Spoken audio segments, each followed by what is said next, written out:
La croissance démographique dans le monde. La croissance démographique désigne généralement l'augmentation de la population. La forte augmentation de la population est récente. En l'an 1, il y avait entre 150 à 500 millions d'humains. En 1800, nous atteignions le milliard suite à l'amélioration des conditions de vie et la baisse de la mortalité. Et puis, tout s'accélère.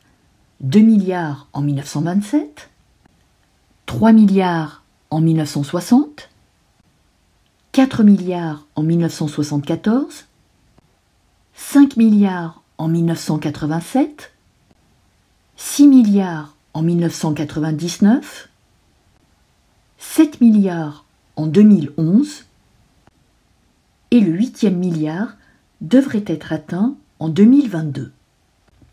On parle d'explosion démographique pour désigner cette très forte augmentation de la population. Des chiffres qui donnent le tournis: chaque jour, 385 000 bébés naissent, 155 000 personnes meurent, soit une augmentation de 230 000 personnes par jour, ce qui équivaut à 80 millions par an. Si l'on poursuivait à un tel rythme, la population devrait doubler tous les 60 ans.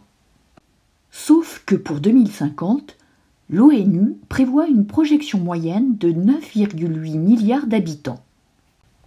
Résultat, jamais la planète n'a compté autant de jeunes. 4 terriens sur 10, soit 42% de la population mondiale, ont moins de 25 ans.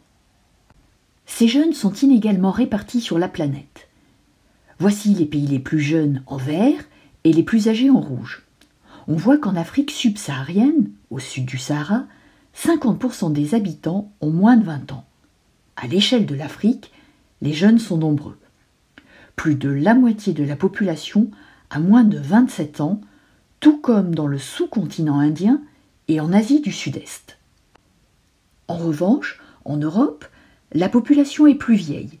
La moitié a plus de 46 ans dans un pays comme l'Allemagne. On note en fait que toute l'Europe est âgée. Mais cette forte croissance est en train de ralentir. Les humains font 2 fois moins d'enfants qu'au milieu du XXe siècle. En 1960, une femme avait en moyenne 5 enfants, ce que l'on appelle la fécondité. En 1990, 3 enfants. En 2017, 2,5 enfants. La fécondité a diminué très rapidement dans la plupart des États. Les raisons de cette baisse sont universelles. Elles ont les mêmes explications. Le progrès économique, qui incite à faire moins d'enfants. L'éducation des femmes, cruciale, qui conduit à les rendre plus libres de leur choix et donc à utiliser des moyens de contraception. Et enfin, l'urbanisation. Les citadins ont en effet moins d'enfants que les individus qui vivent dans les campagnes.